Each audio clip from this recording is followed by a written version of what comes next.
Good evening, ladies and gentlemen. Welcome to the Digital Hub here at Jesus College. I'm Nigel Shadbolt. I'm the principal of Jesus College and also a professor of computer science here in Oxford. Worked in AI for a very long time, but also in the context of tonight's talk, I'm a senior scientist and head of human-centered AI in the Institute for Ethics in AI. So this talk means a huge amount to me, as I know it will to you. So tonight, we're going to have our annual lecture. A great honor to have Professor Josh Cohen here, and Professor John Tsoulis, the director of the Institute, will introduce Josh more fully. I just want to say how extremely proud I think we all are of what's been accomplished in just a few years here in Oxford with the Institute. Rooted in the Faculty of Philosophy, rooted in an extraordinary tradition of ethics. This is an institute that endeavors to be outward-looking, to promote the best research on the challenges of ethics in an age of artificial intelligence. Ethics for artificial intelligence, ethics about artificial intelligence. It was my honor and privilege to help establish the institute with colleagues here in Oxford, and I pay tribute to all of them, many of whom are here tonight.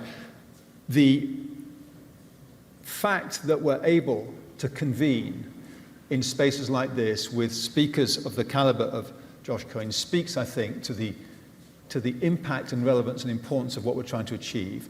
I won't say any more than that. I know that you will enjoy tonight's lecture. Can I hand over to John Tsoulis now? Thank you, John.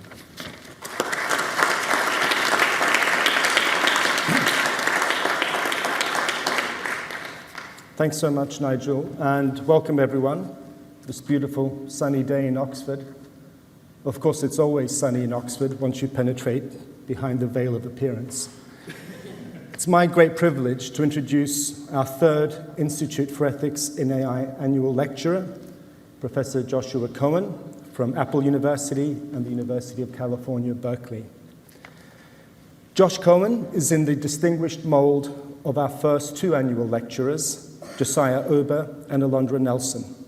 He is an outstanding academic who crosses disciplinary boundaries with ease, one who has a real presence as a public intellectual, enhancing the quality of public discourse with both the rigor and civility academics are well placed to bring to political issues, though perhaps seldom do so.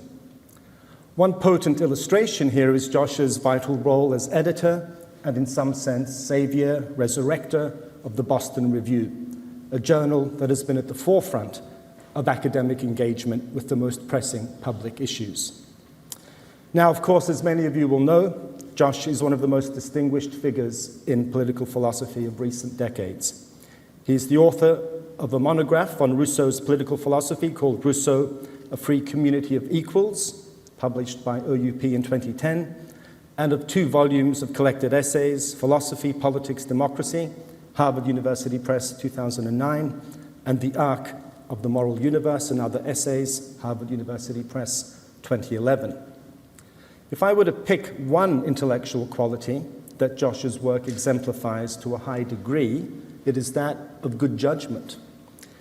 It is the good judgment that led Josh to devote many years to a sustained investigation of the nature and value of democracy, when in the discipline of philosophy, democracy as a topic had been eclipsed by ever more arcane and utopian theories of distributive justice. Anyone remember luck egalitarianism?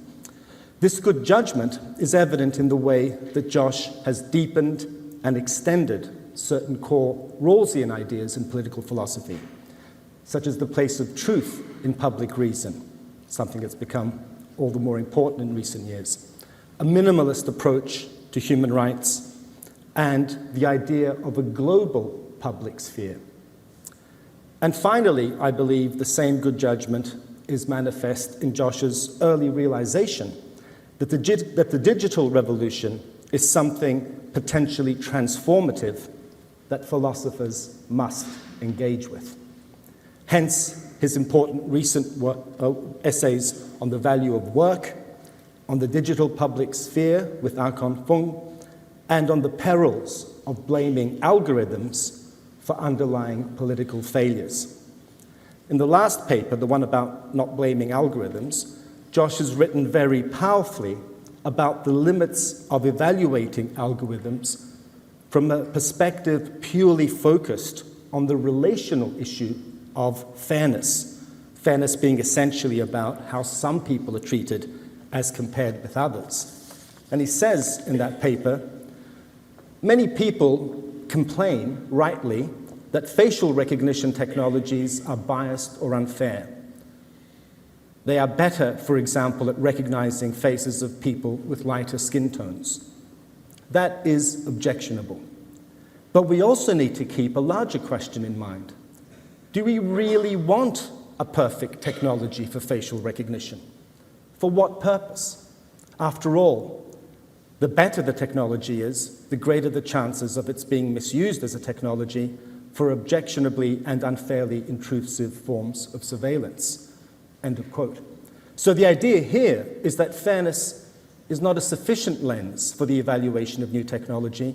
We also have to consider the bigger question of the value or purpose for which that technology is developed. And this is something that I, as an Aristotle freak, as Josh calls me, though I'm willing to accept the compliment, can totally get behind. We need to think about what are the valuable ends technology is pursuing, not just the moral constraints on pursuing those ends. So fairness is one value among others, but it is an important value nonetheless. And in the lecture today, The Reach of Fairness, Josh will argue that it is a richer and broader value than most discussions about fairness and machine learning have so far acknowledged. So I'm delighted to welcome him now to the lectern. Thanks, Josh. Thank you.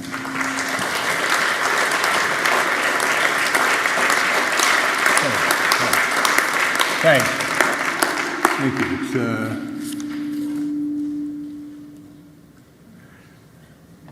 I'll try set.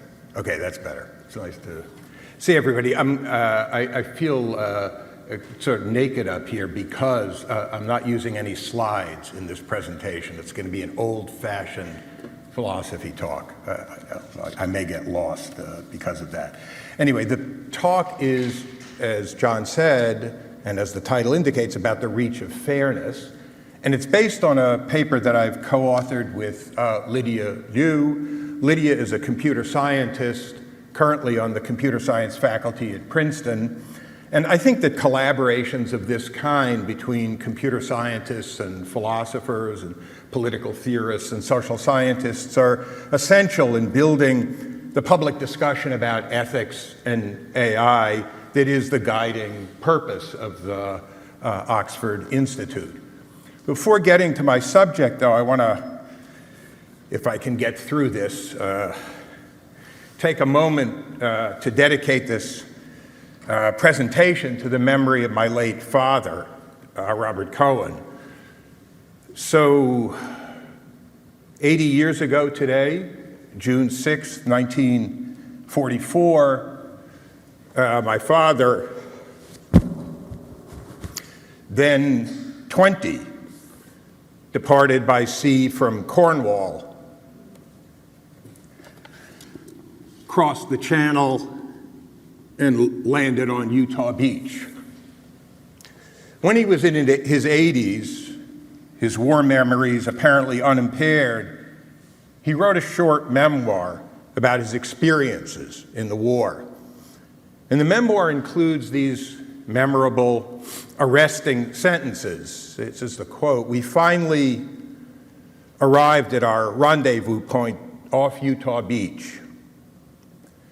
After forming our wave, we began our run to the beach. At this point, most of the men on board were suffering from a mixture of seasickness, terror, and exposure to the elements. The bow ramp went down, and we were in the water. In my case, 6'1", up to my neck. Short men drowned."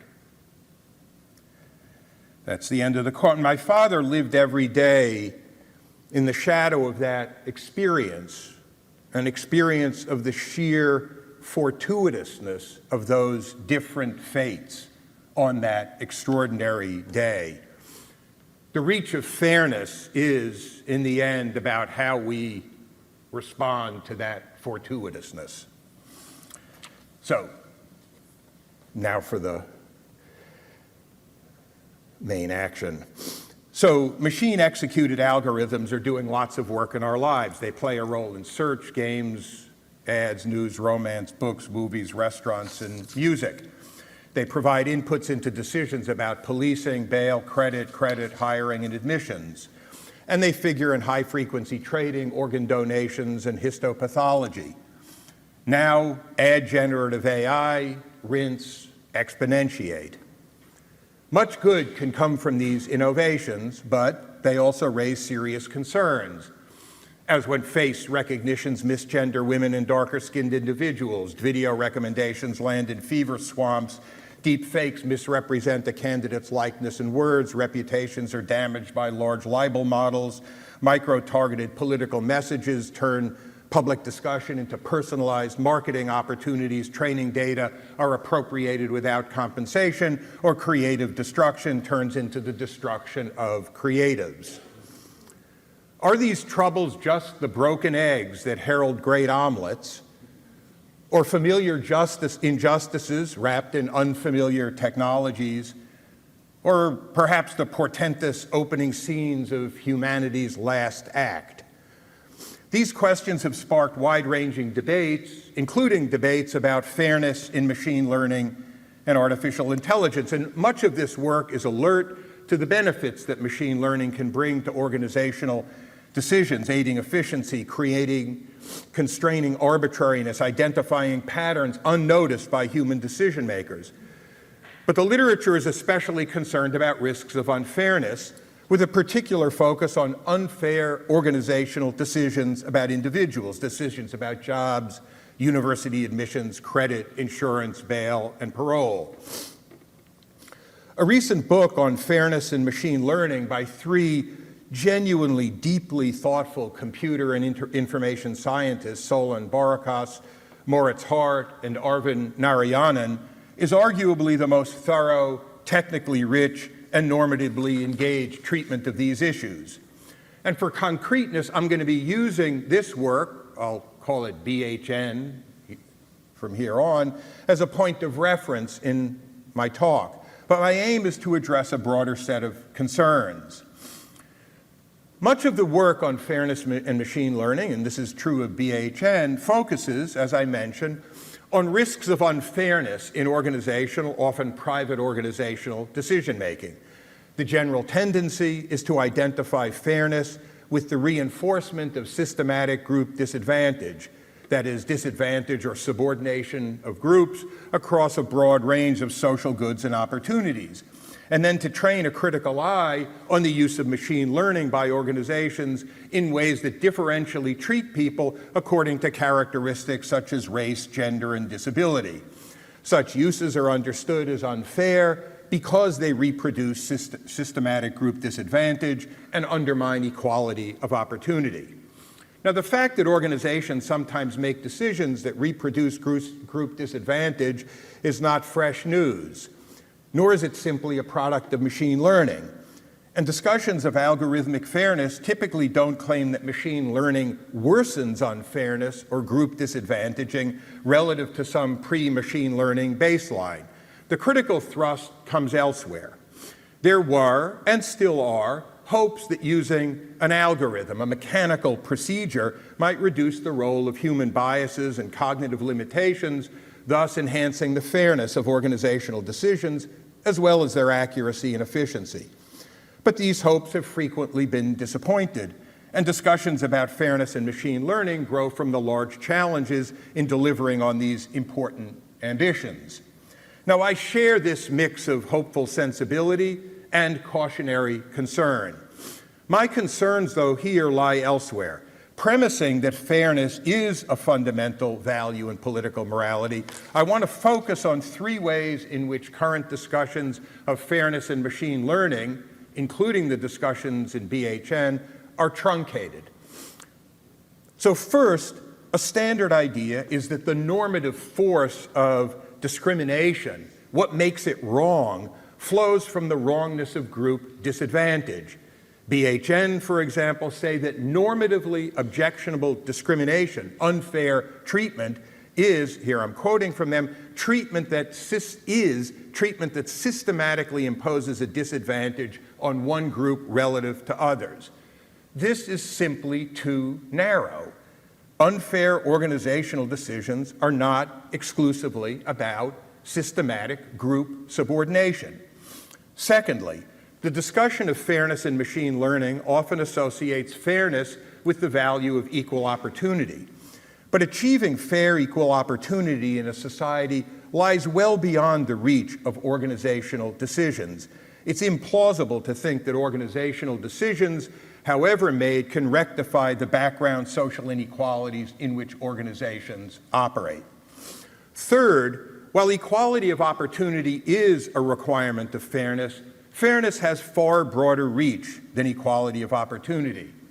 So consider John Rawls's theory of justice. Drawing on an idea of fair social cooperation, specifically cooperation among, as Daniel Chandler's wonderful new book says, cooperation among free and equal persons, Rawls argues for a conception of justice that includes equality of opportunity, but also requires protection for basic liberties, including the liberties associated with democracy, and a distribution of resources that maximizes advantage for the least advantaged.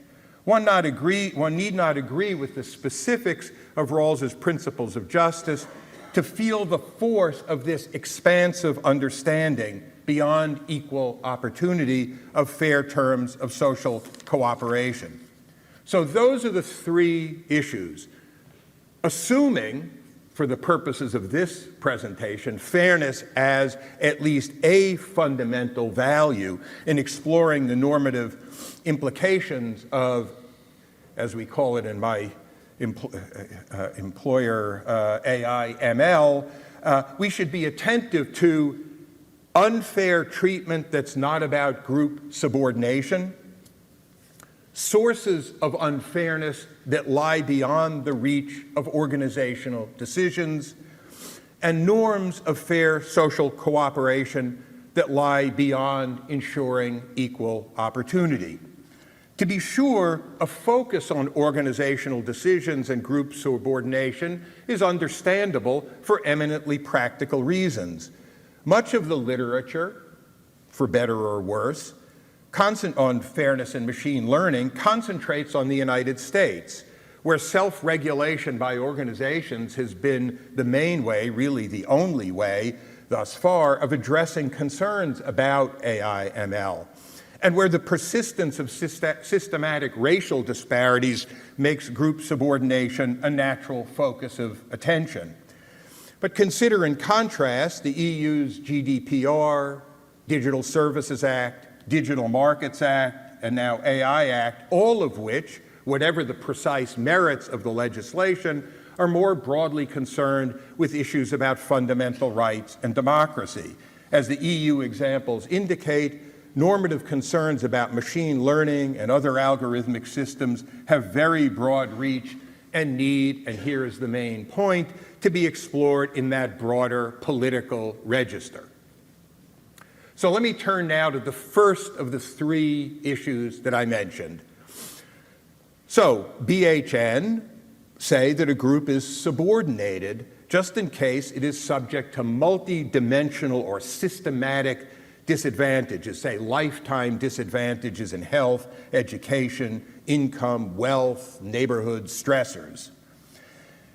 This is a quote, "This systematicity in the differences in treatment and outcomes is what gives discrimination its normative force as a concept." An organization wrongfully discriminates then if and only if the organization makes decisions that reflect and help to reproduce systematic group disadvantage. I want to explore some limitations of the only if. There are compelling reasons for concern about unfair decisions, even when groups are not at issue, or when there is a group, but it's not systematically disadvantaged. And designers of machine learning algorithms should not confine their concerns about the discriminatory effects of these algorithms to issues about group subordination. So consider the US employment context. With employment typically at will, employers have very sweeping discretion in decisions about hiring, firing, promotion, and job requirements. Anti-discrimination law imposes some bounds on that discretion. And one anti-discrimination requirement is that employers accommodate religious beliefs and practices. And standard claims for religious accommodation involve attire and appearance, on-site worship, and concerns about scheduling, respecting Sabbatarian practices. Title VII of the Civil Rights Act of 1964 requires employers to make reasonable accommodations for religious practices unless the accommodation imposes what's referred to as an undue hardship on the employer.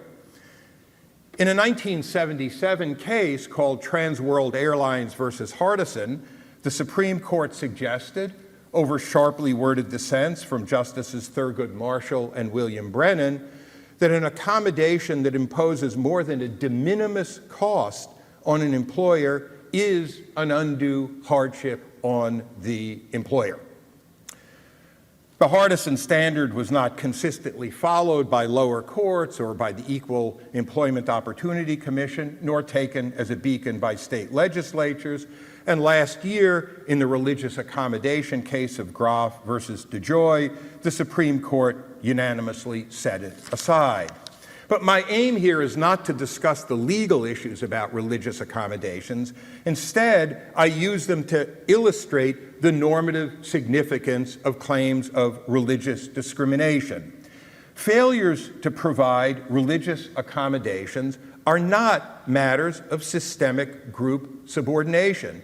Instead, as Thurgood Marshall stated in dissent in the 1977 Hardison case, a society that truly values religious pluralism cannot compel adherents of minority religions to make the cruel choice of surrendering their religion or their job. Now, why is this forced choice cruel? Not because the adherents in question, whether they're Seventh-day Adventists or ultra-Orthodox Jews or evangelical Christians, not because they're members of systematically disadvantaged groups. To be sure, some people who make claims for religious accommodations may present themselves as members of culturally denigrated and politically beleaguered minorities. But we needn't embrace that arguably extravagant self-understanding to find the claim for an accommodation compelling and to think that the failure to provide it is an important kind of unfairness. A person who's unreasonably denied an accommodation is being treated wrongly and, I think, unfairly. But the unfairness is not comparative. It's not that they're being treated less well than comparatively situated others, comparably situated others. The complaint instead is that their interest in fulfilling their religious obligations, as they see them, is not being given due consideration. This non-comparative case for the fairness of accommodations grows from the supreme and practice-guiding importance of sincerely held religious convictions in the life of the believer. For example, the Sabbatarian believes that they are required to rest on the Sabbath, required not by a voluntarily undertaken obligation, but required by a law legislated well in advance of their voluntary decisions. Or the Muslim makes a case for an accommodation for additional time for on-site prayer during Ramadan. Claimants call for the accommodation as bearers of a conviction, not members of a disadvantaged group, much less a systemically disadvantaged group. The objectionableness of the treatment is forcefully identified by Marshall's comment about cruel choices. They're being required, and not for a sufficiently good reason, to choose between their job and their religion. It's the deep importance of the convictions, not a pervasive group disadvantage, that commands the accommodation. Now, this religious accommodations case suffices to make the general point about important claims of unfairness that are not matters of group subordination. But it's by no means the only example. In his illuminating book, Bottlenecks, Joseph Fishkin describes a range of employment discrimination laws adopted by states in the United States that seek to reduce hurdles to opportunity, what Fishkin calls bottlenecks, that are not plausibly construed as targeted on group subordination. His principal examples are laws preventing employers from asking on job applications about current employment status or credit history or criminal convictions.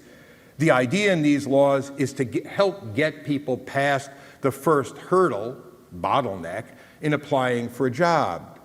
To be sure, given racial disparities in unemployment, incarceration, income, and wealth, these laws can be construed as indirectly targeted on race discrimination. But on their face, they're targeted at hurdles to opportunity faced by members of protected classes and people who are not in protected classes. People who are not members of protected classes benefit from these laws, and not because they are the unintended beneficiaries of laws that are imperfectly targeted corrections for group subordination. Instead, they are the intended beneficiaries of laws targeted on unfair hurdles to opportunity. So even within the context of organizational decisions, the focus on systemic group subordination is too narrow, as it excludes other compelling cases such as religious accommodation and removing barriers to opportunity that are not about systematic group disparities. So how might normative discussions of machine learning algorithms in the employment context look different under an expanded understanding of unfair discrimination? So consider the use of algorithms to provide initial screens on job applicants. Suppose we find that the algorithm screens out all job applicants who are currently unemployed or have a low credit score or a prior criminal conviction, but we also find no disparate impact of the algorithm across dimensions of historical group subordination, race, gender, and disability, say. Or suppose the screening algorithm provides low rankings to candidates with checkered employment records because of conflicts with employers growing from a failure of previous employers to provide religious accommodations. While current unemployment may signal concerns about qualifications, there can well be qualified candidates who are currently unemployed and subject to fair exclusion from opportunities. So even if the adjustment has no effect on systematically subordinated groups, we still have a very strong argument that sounds in fairness for adjusting the algorithm to allow more candidates to pass through the bottlenecks of the initial screening. So that's the first of my 3 points. Turning now to the second truncation that I mentioned at the beginning. Discussions of algorithmic fairness, as I've said, are principally focused on the fairness of organizational decisions and closely associate fairness with equal opportunity. BHN, in particular, link their conception of fair organizational decision-making with what they call a middle view of equality of opportunity, which they distinguish from narrow and broad views. So let me begin with a few words about these 3 conceptions. So the narrow view focuses its concern on organizational decisions and takes people as they are. In the employment context, for example, it says that organizations provide equal opportunity when they hire the most qualified applicants, however the applicant acquired those qualifications. The broad view differs from the narrow view in two ways. First, it's not about organizational decisions, but about the social structure, including laws and public policies.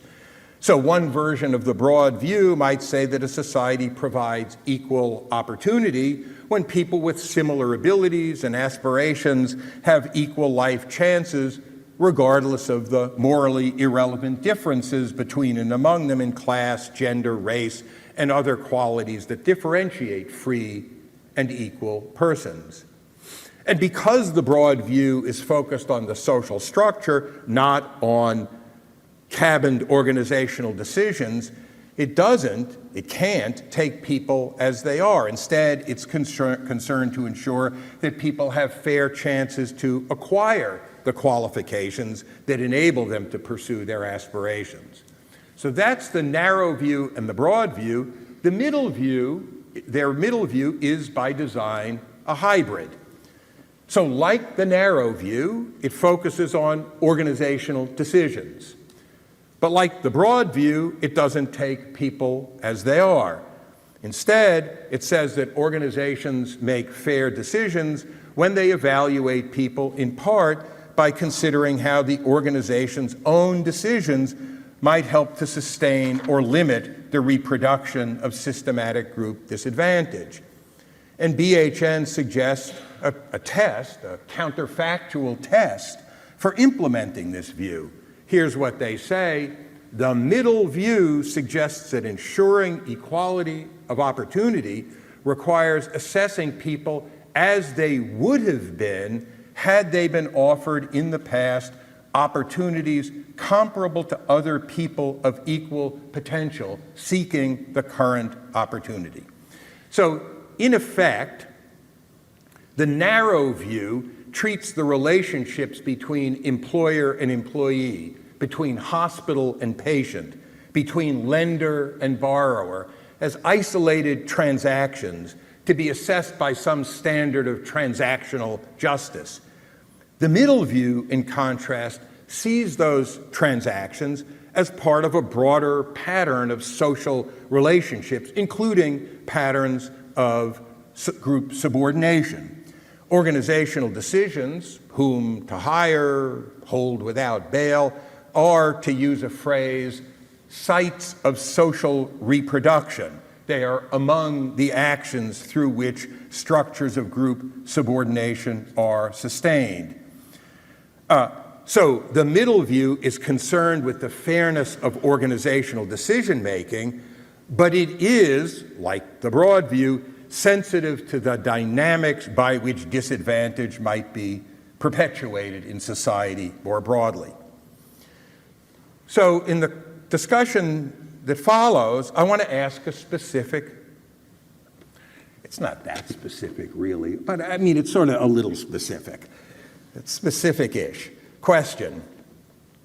So I'm going to assume that equality of opportunity is a forward-looking requirement about creating a fairer society in which the availability of opportunities are freed from the accidents of birth, in which genesis is not destiny, in which where you start doesn't determine where you land. And I want to explore how much we advance that goal by ensuring the fairness of organizational decisions guided by the middle view of equal opportunity. I'm going to present two examples that underscore the limited gains that you get. I'm not criticizing the middle view understood as a guide for organizational decisions.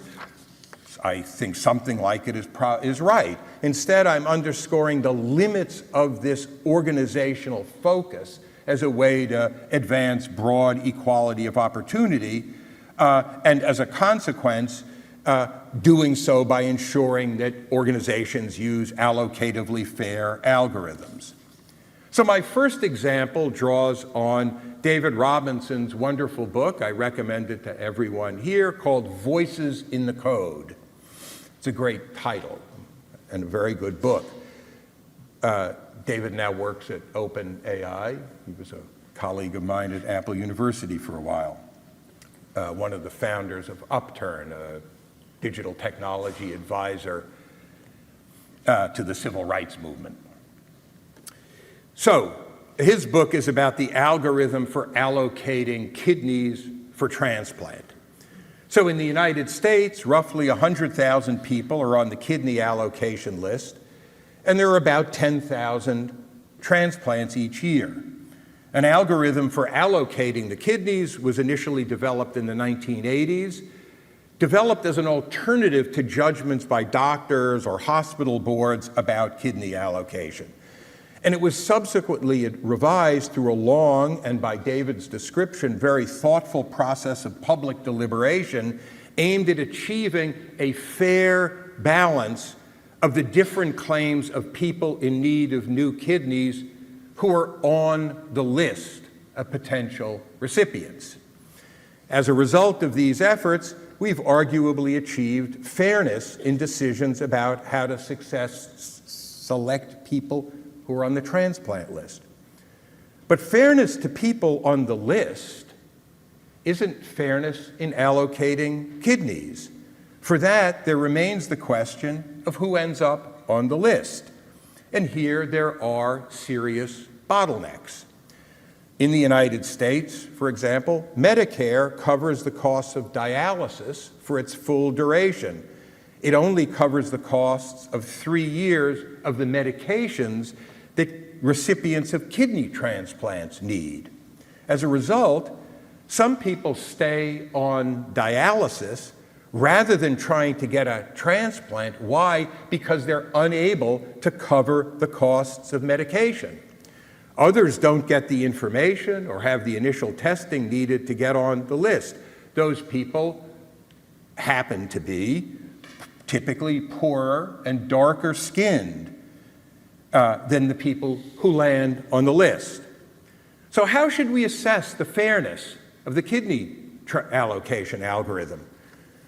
Should we ask whether it fosters a fair treatment to people on the list, a fair allocation of kidneys to people who need them, fair access to health care, or what's most important, fair access to health? The discussions of a fair algorithm for allocating kidneys were all focused on the first of these questions, fairness to people on the list. But algorithmic fairness to people on the list goes no distance to correcting for the unfairness in who gets on the list. If our purpose is to ensure fair access to transplants or to health care or to health, even an optimally fair algorithm, however defined, doesn't get us there.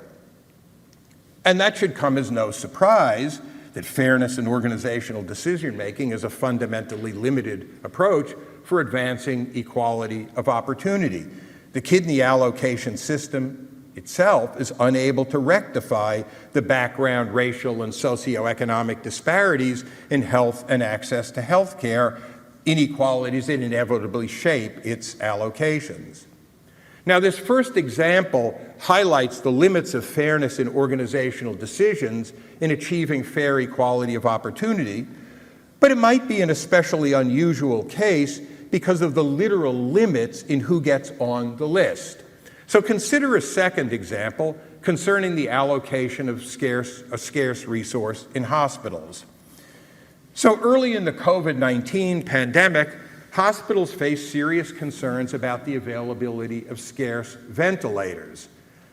My recollection is that in March 2020, the 65-year-olds in northern Italy who showed up at the hospital had access to comfortable chairs, not to ventilators.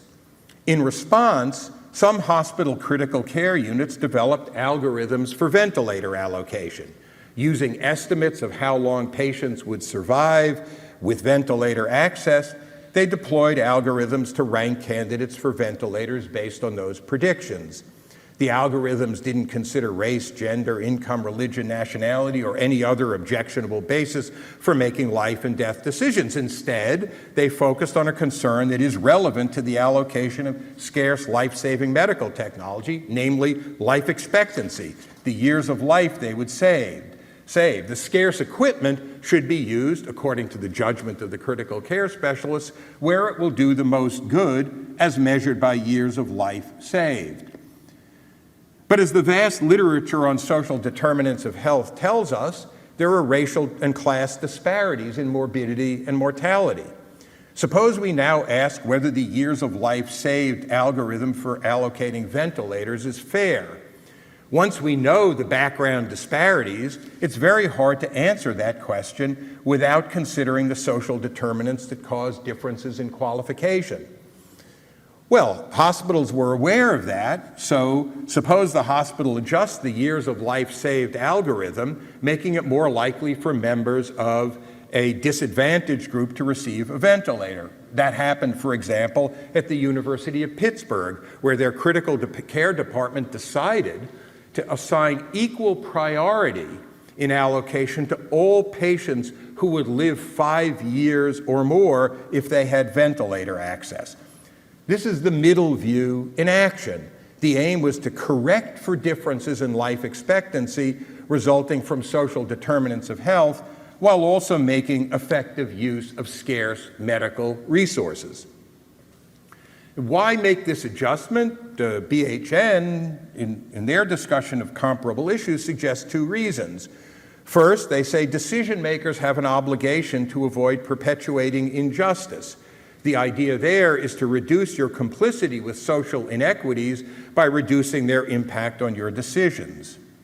A second reason is that middle view inspired decisions have a particularly significant impact on improving the conditions of historically disadvantaged groups. Here, the idea is not about avoiding complicity in past injustices, but about creating a future in which access to health is not dependent on race or class. Now, if we take the broad view of equal opportunity as our guide, we'll focus on the second rationale, not about complicity, but about creating a more just future. But even if the adjusted algorithm allocates more ventilators to a historically disadvantaged group, it does little to improve the disadvantaged group's access to health and hence to advance equality of opportunity. To be sure, doing something is a good thing, and treating people fairly in the hospital is better than treating them unfairly in the hospital. But as with the kidney allocation algorithm, if the aim is fair access to health, we're working with very limited tools. One final observation about the middle view.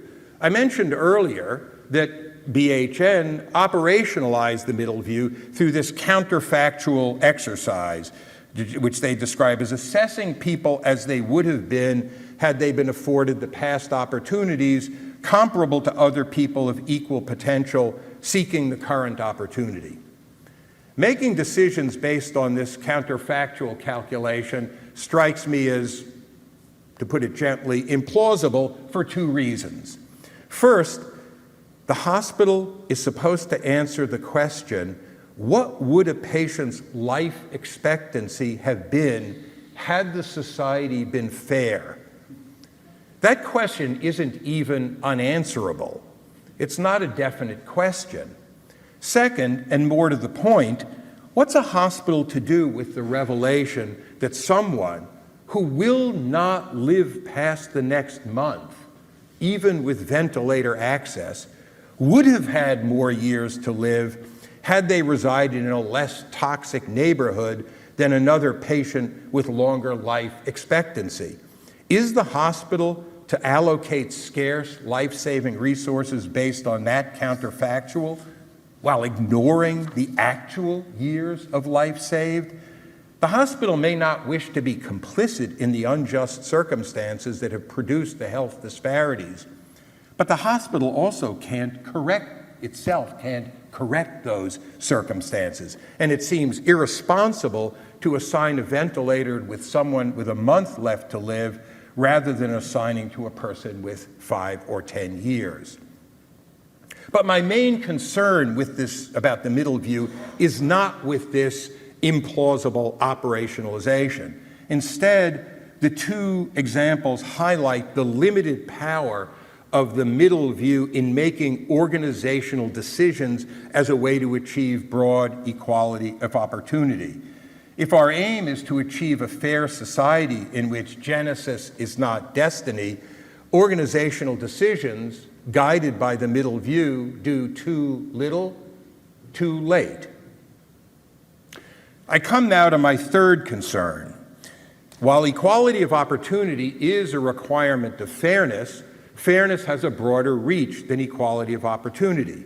And in developing this point, as I mentioned earlier, I'm going to draw on John Rawls's theory of justice, and for 3 reasons.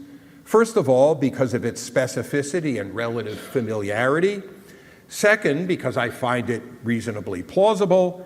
And third, because Rawls is often invoked in discussions of fairness and machine learning, but in ways that actually diminish the relevance of his views.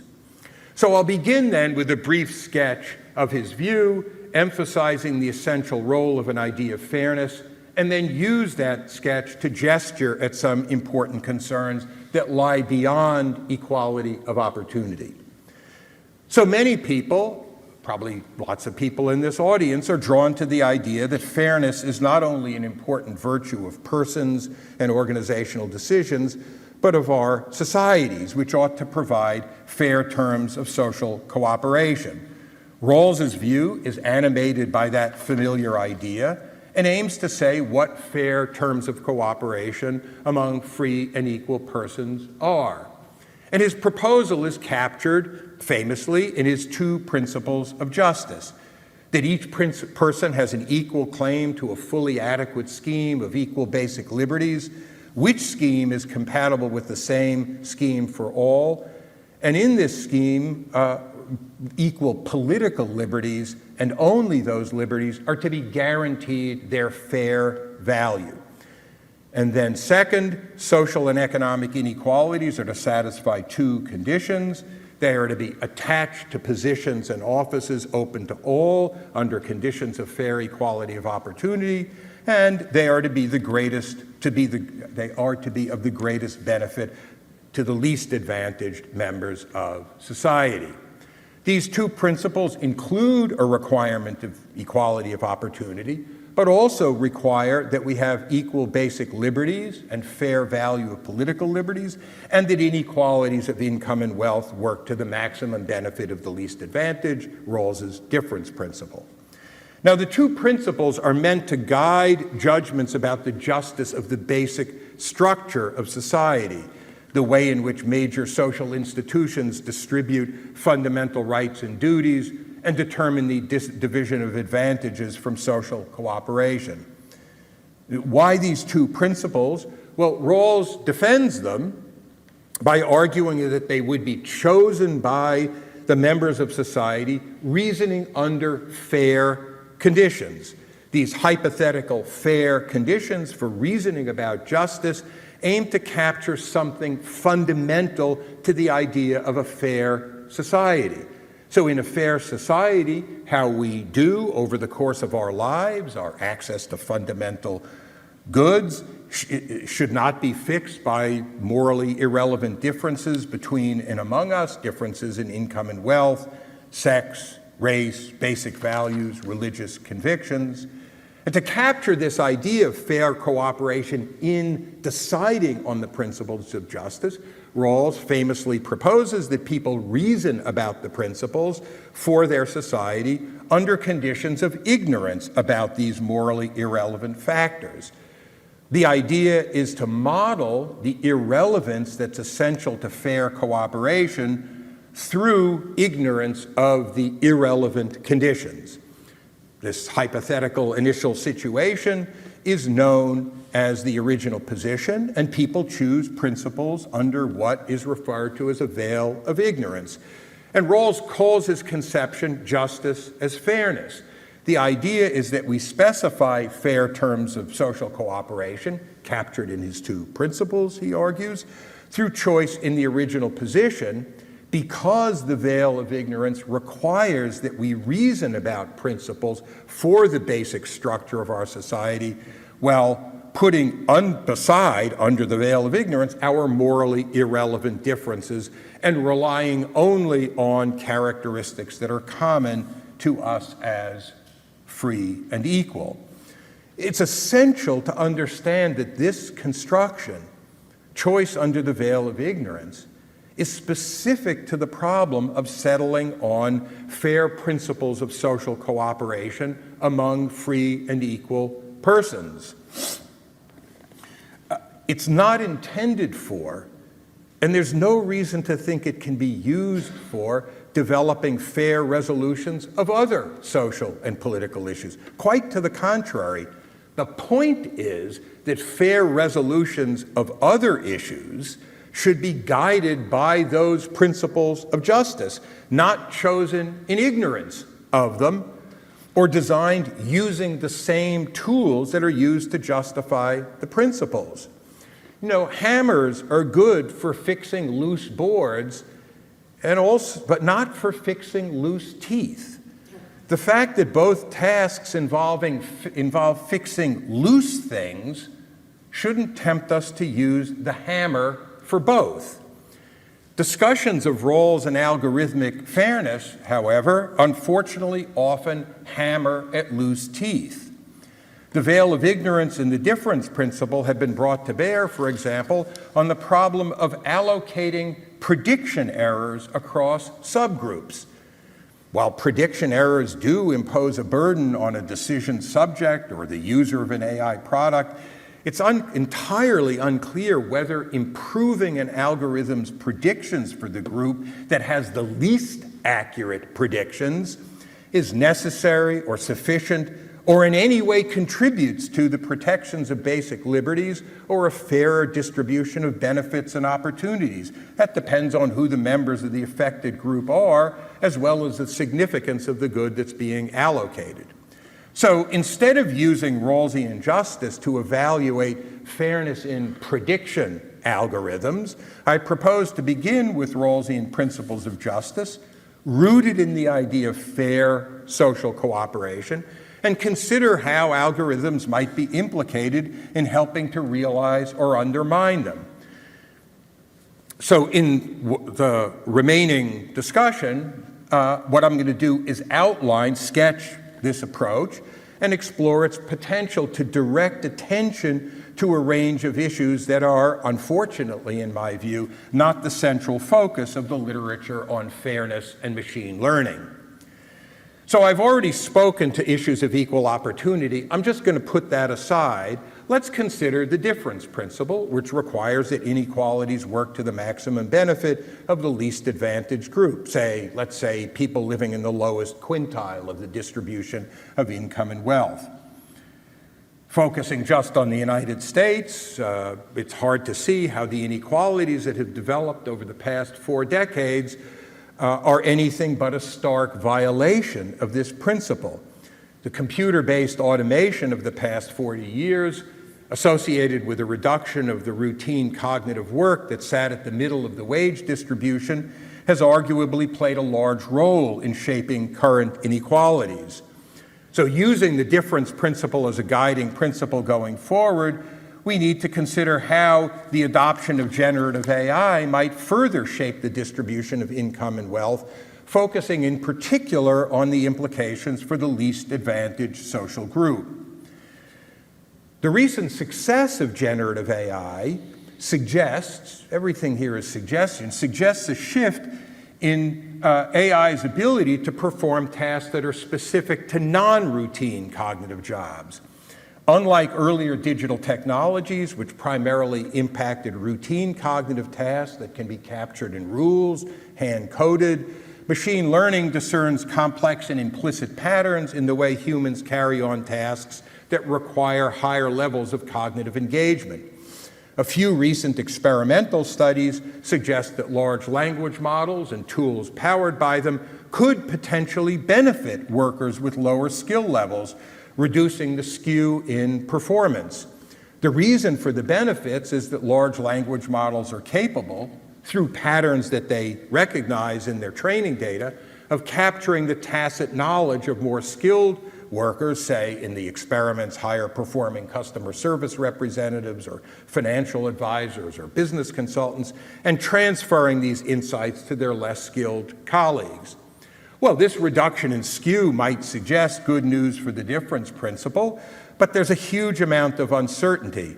Parenthetically, I should say that arguments about the number of jobs and the quality of jobs that will be impacted by generative AI are not at all helpful in reducing the uncertainty, both because job impact covers the gamut from task amplification to job loss, and because impact on current jobs doesn't tell us anything about newly created jobs. Anyway, there may be beneficial effects if deliberate efforts are made to find ways to design and deploy generative AI to augment human capabilities, as there's evidence for in these experiments. But then maybe not, especially in an environment with persistently low levels of private sector unionization, stark disparities in power between employers and employed, and a policy environment that includes tax incentives to invest in automation and capital equipment, such technologies. In that environment, it's at least as likely, I suppose more likely, that employers restructure non-routine cognitive roles to reduce human employment, pushing more people into the low end of the labor market, further depressing wages there. So the broader consequences could be beneficial, but could include depressed wages, reduced employment opportunities in the higher end of the labor market, and a devaluation of human labor. In short, using the difference principle as the long pole of the tent could be a less fair society measured by those standards. Now, the issue of job displacement or downgrading by generative AI technologies presents a significant social political challenge. Auditing models for fairness, ensuring that they're not biased or toxic, good thing to do, but doesn't even start to address this. The use of machine learning models in organizational decisions might be perfectly fair, measured by standards of organizational fairness, but the social results disastrously unfair. We're finding ourselves in another installment of the race between education and technology. As AI proliferates, the education system may struggle to prepare people for the changed landscape of work. In the absence of deliberate policy measures designed to promote continuous education, reskilling, worker empowerment, and a more equitable sharing of AI's economic gains, even the most useful and beneficent versions of generative AI models, when deployed widely, might leave us with even larger disparities between the actual circumstances in the least advantaged group and the maximized minimum required under the difference principle. Now, my comments on this issue are, by design, deliberately and I think necessarily tentative, because my aim here is not to resolve the questions raised, to provide definitive predictions and remedies, but to highlight, it's about the reach of fairness. The point is to highlight the importance of a larger space for discussions about fairness and AI/ML on at least one plausible view about fairness, which requires that we give principal attention to the expectations of the least advantaged social group. Now consider the impact of AI algorithms on basic liberties. Earlier I said something about religious liberties, so here I'm going to focus on the political liberties associated with democracy. Now, democracy, as I understand it, is not only a competitive electoral system with a peaceful transfer of power, though, in case you missed the memo, those are really important. Just to be clear. But it's also, in addition to being a competitive system with a peaceful transfer of power, a system of inclusive opportunities for participation and for engagement in political deliberation with other citizens. And there are two conditions here along with competitiveness and peaceful transfer of power.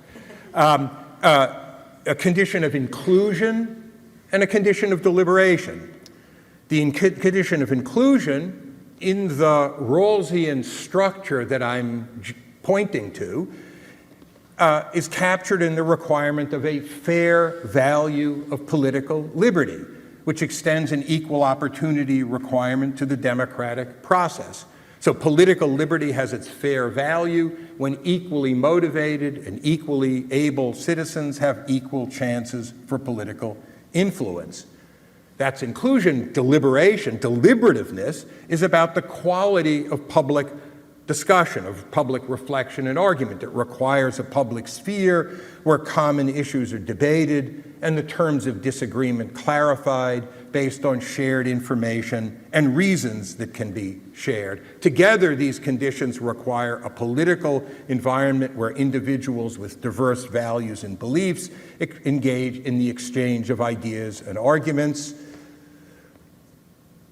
and where I'm just struck by the distance of what I just said from Earth. But anyway, I'll continue to engage in the exchange of ideas and arguments, and where this exchange is conducted under on an equal and inclusive basis to shape the laws and policies that people live under.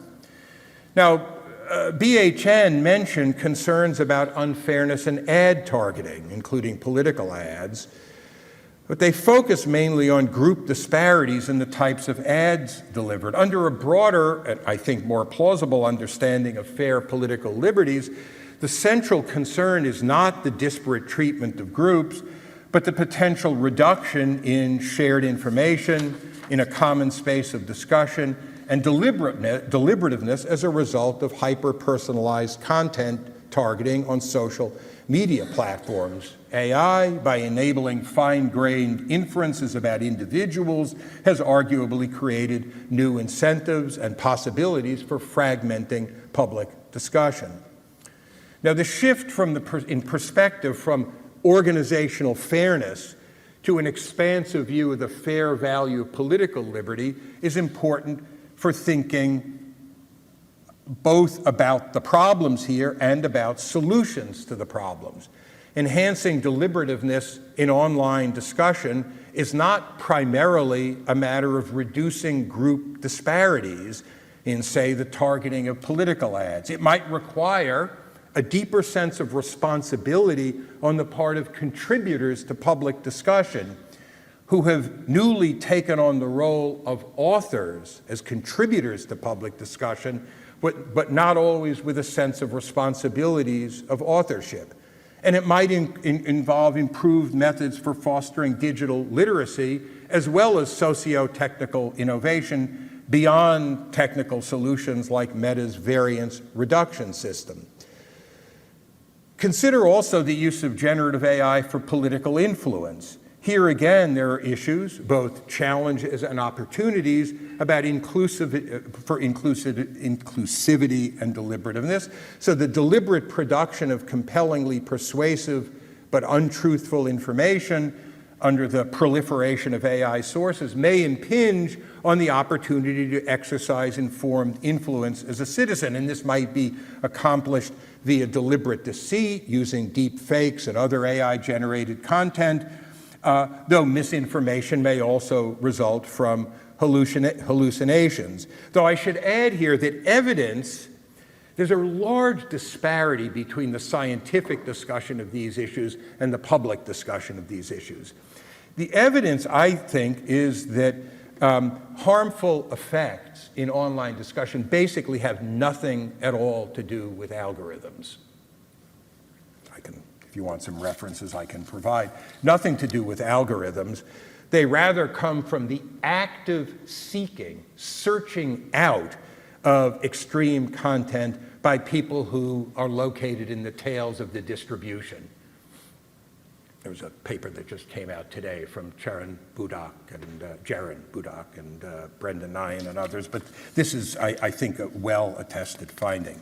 Now, I said that there are challenges and opportunities, and I want to say a word about the opportunities because it's extremely important not just to talk about challenges and guardrails. So there's a recent study by Costello, Pennycook, and Rand who look at large language model persuasion in a 3-round dialogue. They wanted to know whether discussion with a large language model can reduce belief in conspiracy theories.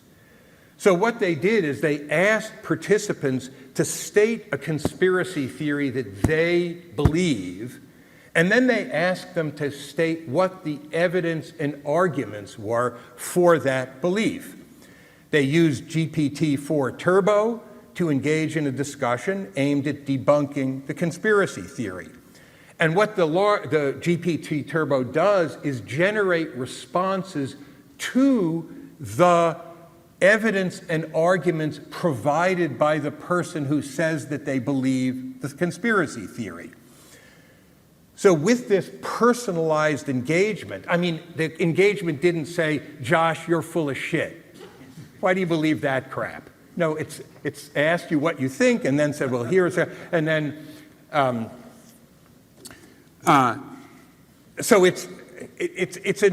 and what they found is that participants reduced their beliefs in conspiracy theories by about 20% across a range of pre-existing confidence and beliefs.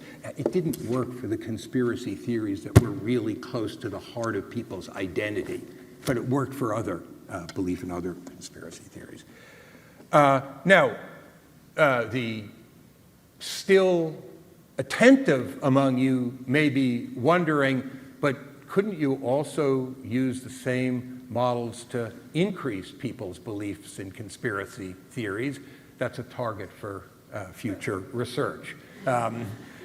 It's mentioned. It's an open, it's, as we say, an open question. But the point is that what their findings underscore in thinking about improving the quality of public deliberation is that we need not to be thinking not only about risks, but also about possibilities. Now, you might also worry in connection with the fair value of political liberties. We've got inclusiveness and deliberativeness on the inclusiveness side, about asymmetries in the access to technologies of influence. As this example indicates, generative AI has the potential to target a political message to an individual. That's effective political influence at enormous scale. How will access to these personalizable loudspeakers be settled? State-of-the-art language models currently contain roughly 2 trillion parameters, and they are expensive to train and fine-tune. Public access, but maybe they're not as good as smaller ones. Yeah, maybe they're not. Yeah, if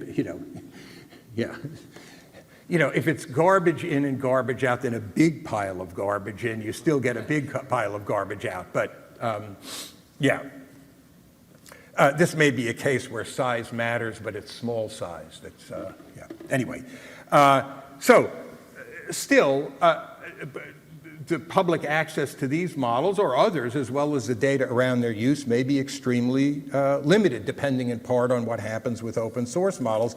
The companies developing these proprietary tools currently have strong controls over the types of political content and perspectives that their models may produce, while citizens have effectively no say in what they produce. Now, here again, as with the discussion of the impact on the difference principle, with these comments on inclusiveness and deliberativeness, my aim is not, don't get me wrong, my aim is not to resolve any issues. That would be delusional. My aim is to underscore, as the title said, the reach of fairness, a reach that extends well beyond the important but truncated concerns that have occupied much of the discussion about fairness and AI/ML. And I've explored 3 issues: fairness beyond group subordination, fairness beyond organizational decisions, and fairness beyond equality of opportunity. None of these three are, in the first instance, about the fairness of algorithms, no matter how that's understood. But they are genuine concerns about the consequences of evolving digital technologies for the fairness of our societies. By starting with the value of fairness, at least an important concern, to go back to John's opening remarks, by starting there, our attention is drawn into this larger space of issues, which is, I think, where much more of the discussion belongs. In the end, the directions we travel in our new technological dispensation should be treated as a design problem, a problem about where we think we should go, not as a prediction problem, a problem about where we are in any case headed. And the design should be guided by the kind of immodest ambition that the ideal of a fair society puts before us. Thank you.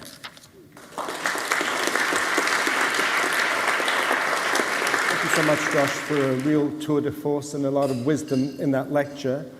We've got about 15 minutes for questions. So I'm going to invite maybe 3 people to begin with to ask a question. 1 sentence, question mark at the end. It'd be useful if you could say your name before you ask the question. So Kyle over there. 2 more people. Yuval, here. I need 1 more. Linda. Okay. Sorry, louder than I thought. Well, that was great. Thank you so much for your talk, Josh. I wanted to ask you about targeting, in particular, because that's really interesting, because you might think that you talked about deliberation and participation as if they are always complementary, but they might not always be. Or maybe you said something to that effect. And I was thinking with targeting, you might get people to participate more in democratic politics, but possibly deliberate worse, right? Precisely with the Pennycook example, you said maybe we can manipulate people with these large language models. And I was just wondering if the choice about how we use these technologies is going to be sensitive to whether we care more about people participating in politics or people deliberating well in politics. And I was just wondering what you think about that. Okay, so second. Oh, here? Yeah. You can remember all these, Josh. No, thank you. That's a prediction. I hope. Yeah. That's a hope. Yeah. This was a great lecture. Thank you. My question is, I think you made a compelling case that we are viewing fairness in a rather, probably in a too limited manner. But is your claim directed to the same actors? I mean, should we have the same set of expectations for companies that are developing these products, for larger societies, for maybe for broader constituencies? So how do your different levels of criticism apply to similar sets of actors? Question. Yeah. Question mark. Yeah. Yes. Good. Yeah. Thank you very much. Here's the shortest version of the question. What is the best way of understanding the relationship between building fair algorithms and fairness in societies? So question 1 was, is there a trade-off between participation and deliberation? Question 1 is the Diana Mutz question.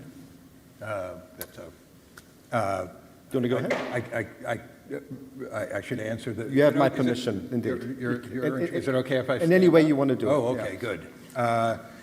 I've never... So I mentioned this Diana Mutz book. That's where the question is coming from. It's published around 2004, I think it was. It's a wonderful book. And what she argues is that the one place where people get together with people who they disagree with is at work. And in the world that we occupy, that's the place where you get differences of view among people in a single place. And because of a kind of conflict avoidance that people have, they don't talk about politics at work. And the fact that they don't talk about it actually ends up diminishing their participation. That's a fair summary of the Butts book. I guess I think I'm trying not to look at Hélène as I answer the question, just because she's thought about this a lot. I just think it's a very limited, very context-bound treatment of the issue, limited and context-bound in that it's focused on a context in which a whole bunch of secondary associations have collapsed, and the only place where people are getting together with people who they disagree with is at work, which is not a particularly good place to be. So I just don't accept the premise that there is a fundamental, what do I know? But I reject the assumption of your question. But I do. I just think it's a very limited, a very context-bound assumption that you can't both improve participation and deliberation at the same time. Though nothing about a successful democracy is the default setting or happens by itself. So it requires deliberate effort to get, and this is where I'm thinking about Hélène, it requires deliberate effort to create settings in which people can argue across their disagreements. And what I find implausible is that doing that has the negative impact on participation that Mutz finds. That was longer than the question, but I hope that's okay. Okay. Yeah. No, the answer doesn't have to be one sentence. Okay. So good. the second question. That was one sentence. It just had a lot of. It had a lot of semicolons. The second question was about different levels. And who are you, by the way? You were supposed to say your name. Yuval Shani. I'm a visiting fellow. No, I heard Yuval. Yeah. Okay. Visiting fellow. Okay, Yuval. Thank you.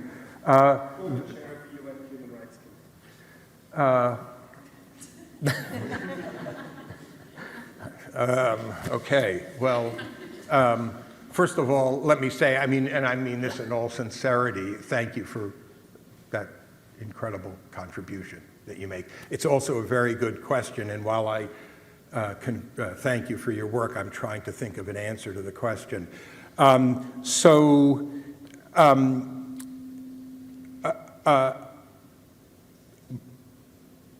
I think that this is what we talked about earlier today, that one of the consequences of this much maligned and excessively discussed neoliberalism was to take a bunch of public functions and offload them into private organizations, who then get to decide which of the public functions they're going to perform and which ones they're not going to perform.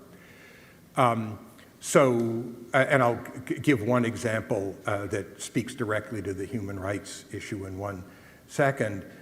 So I regard most of what I'm saying as addressed to public institutions, not to private organizations, which I think under the best of circumstances have a limited capacity to address the fairness of society. The human rights example that I have in mind is, Linda and I teach a class together on human rights, and the second session is on the Ruggie principles, the UN guiding principles on business and human rights. So there was a survey done in 2020 in companies based in the EU, and they were asked whether they were in compliance with the UN guiding principles. And about a third of them said that they were in compliance, and typically only with their first-tier suppliers. Then they asked the question, would you more likely be in compliance if the if they were legally binding, which at the time they weren't, as of a few weeks ago, under the due diligence directive, they are. And about 2/3 said that they would more likely be in compliance with the human rights principles and the International Bill of Human Rights if they were made legally mandatory. That, I think, is a model for the kind of, the way I'm thinking about this. Does that make sense? Yeah. It's responsive. It is. Okay, good. I mean, it may be wrong. The worst thing that you could say about it is that it was wrong. No. It wasn't wrong. Good. Okay. And Linda, your question was, what's the relationship between fairness in the society and algorithmic fairness? And I'm going to give a kind of uncharacteristically, I hope, uncharacteristically glib answer to the question, which is, and it's discussed in this paper that John alluded to earlier, this "Don't Shoot the Algorithm" paper. I mean, people blame algorithms for all sorts of stuff when they should actually find who's to blame by looking in the mirror. I mean, the thing about algorithms is there are a countable infinity of them. If you don't like the one you've got, there are lots more where that came from. So I think fundamentally,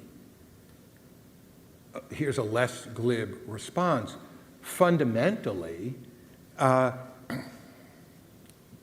I'm going to make 2 points. First, this is a sidebar point, and then I'll more directly address it.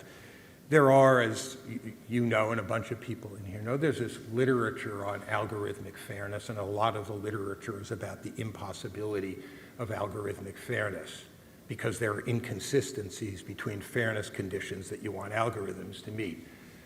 That literature, like a lot of the discussion in this area, has zero, not a little bit, zero to do with algorithms. Because what the inconsistency of the conditions on fair algorithms, why do I say that? What those theorems say is that these fairness conditions are inconsistent, and what that means is that an oracle couldn't meet them either. So if you had an oracle Turing machine, the oracle couldn't meet them either. It's that the conditions are inconsistent. It has nothing to do with what algorithms can or can't do. I think the right way, and I suppose this is a summary, you asked this question in the email that you wrote in response when I sent you an earlier draft of the paper, and we didn't really answer it properly. But I guess the basic point in the paper is when you think about fairness and algorithms, what you should start with is a view about fairness. That's what the point of the paper is here, and here's a way to think about fairness, this Rawlsian way. Doubtless there are other ways. Start with an issue about fairness, and then when you think about the fairness of algorithms, you should think about their contribution or lack of contribution to producing a society that's fair. Not whether you can identify the algorithm by itself as fair or unfair. Is what I said about, I mean, you know infinitely more about this than me, but what I said about the algorithmic fairness point is correct, isn't it? It has nothing to do with algorithms. No, in fact, it's very easy. If you look at applications of AI over the years in legal reasoning, for example, and turns out that the legal constructs, when you try and render them in first-order calculus, turn out to be just inconsistent. So, Yeah. It was a blame calculus. Yeah. So don't blame, it has nothing to do with the inherent. It has nothing to do with algorithms. Conditions are inconsistent. That has nothing to do with, it's not a limit on algorithms, it's the inconsistency of the conditions. Yeah. Okay, well, all that remains is to thank you all for coming today and to thank our speaker for a brilliant talk. Thank you so much.